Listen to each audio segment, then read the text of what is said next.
So today is Tuesday, and we all know what that means. It's Project Fit time. As many of you know, Cheryl and I are urging you at home to journey with us as we aspire to get healthy and fit, both physically and spiritually over the next couple months. One of the people who's helping us get there is our life coach, Dr. Mary C. Lynn, who joins us today. Hey, Dr. Mary. Good to see the two of you. Great to see you always. We're still alive. Exactly. You survived. You survived. I know I gave you a lot of homework. Did. Yeah. So today we're talking about triggers. Yes. What are triggers? Well, triggers are, just to put it simply, the things that make you eat. Well, Make us eat, so we really don't have a choice. oh, is what it's you're totally, saying. it's the fault of the trigger.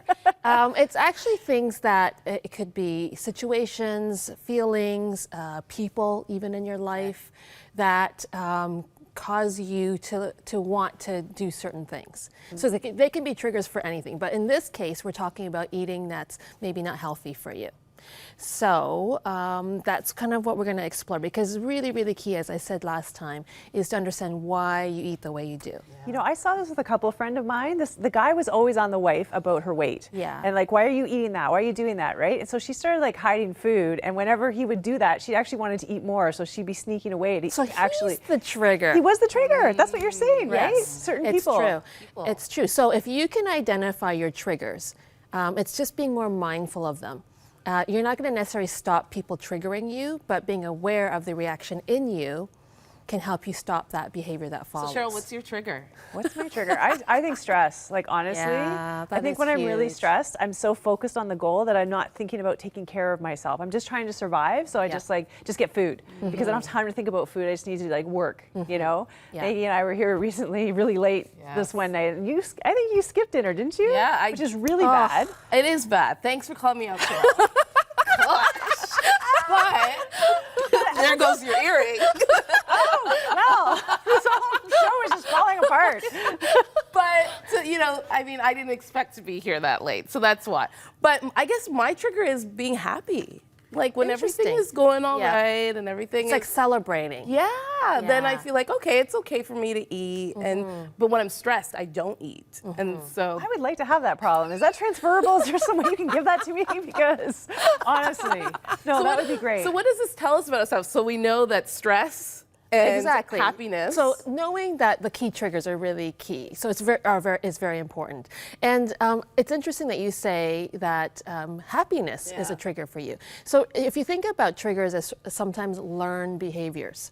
So maybe in your family growing up, celebrations are always related to food. Yeah. Rewards are related to food. Yep. So then that's something that for you to know.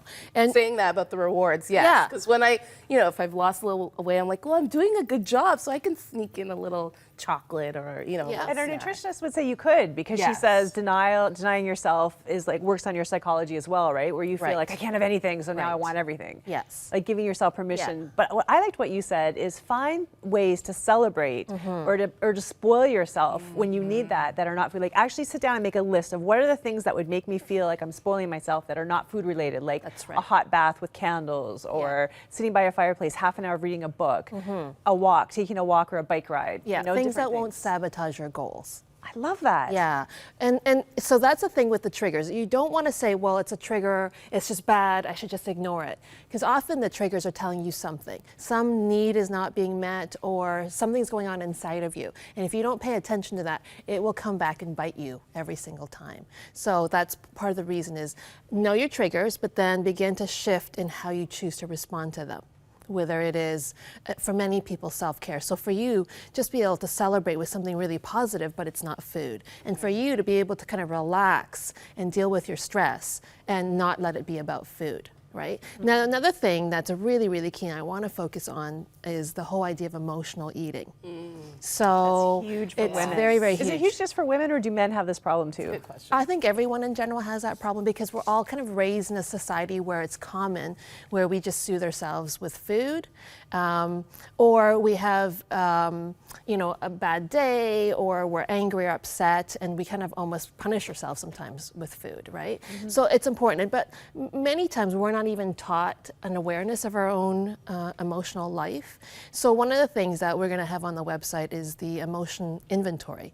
And it's just this long list of all these different emotions. And it's so important to then just actually track how you feel, and especially as it relates to food. So track how you feel before you eat, and then also how after you eat. And then see if there's any patterns going on, and I bet you there will be. And I know when you brought that up, Dr. Mary, I was thinking, I don't think anything when I'm eating. I just think, well, I'm hungry, or, so to be conscious of that is actually very hard to do. Exactly. Because we just kind of, like, we're robotic, right? We just do what we need to do. Oh, I need to eat, so I just do it. You're not really in tune with how you're feeling at that time. Right. So it's being mindful. Yeah. It's really, really being mindful. And that allows you to kind of earlier on say, oh, I'm feeling really angry. And when I'm angry, I tend to eat.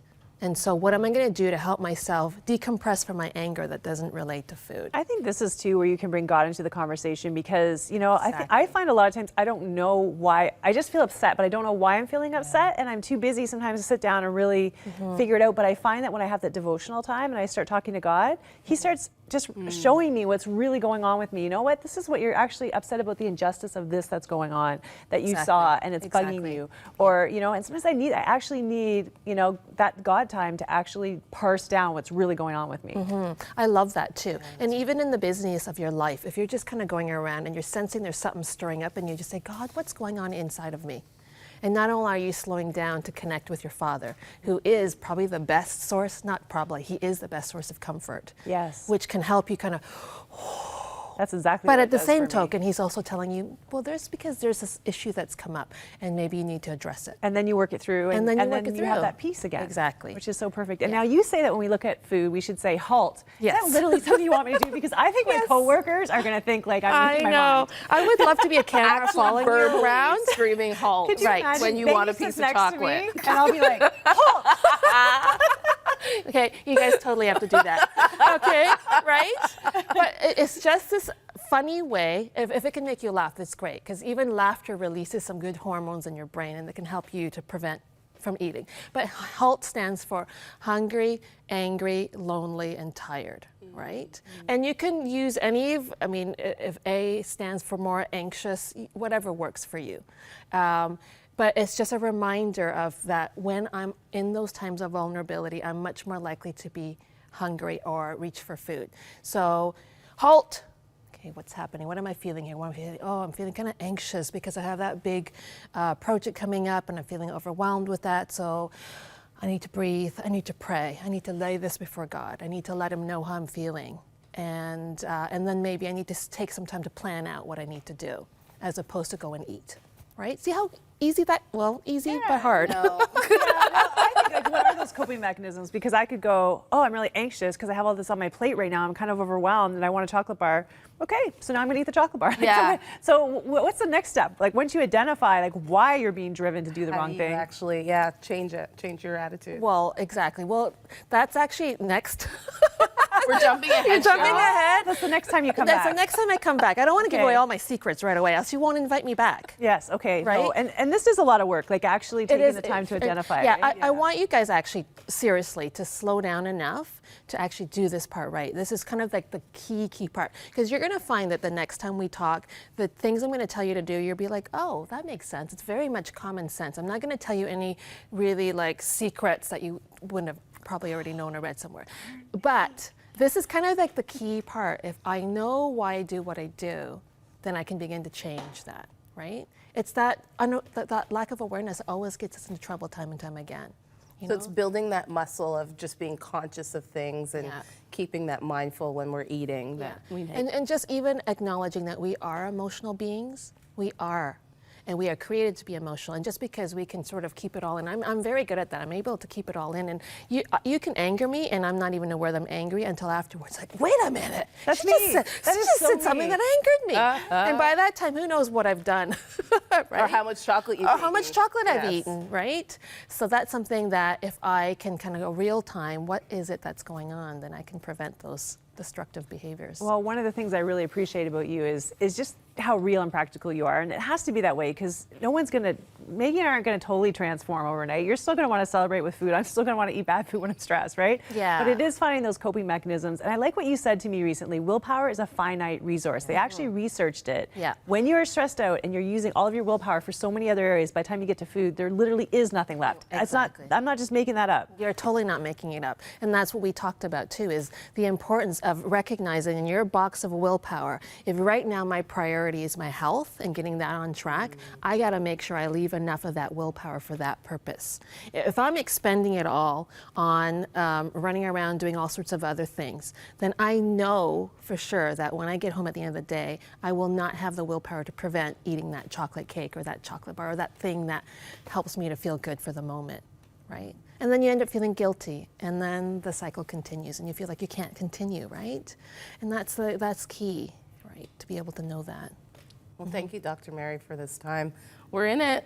Yeah, we're still doing it. We're still doing it. I hope you're joining with us and journeying with us because we're in it until June 16th. That's right. And doesn't it feel better to know that we have all these other people that are suffering and changing along with us? We're enjoying the journey of eating healthy food. That's what we like to say. And you can follow our journey on crossroads360.com. We have Dr. Mary's blogging, our nutritionist Juliana's blogging, our fitness trainers are blogging as well. We're blogging. So please definitely follow us and join us on this crazy journey called Getting Fit. Thanks again, Dr. Mary.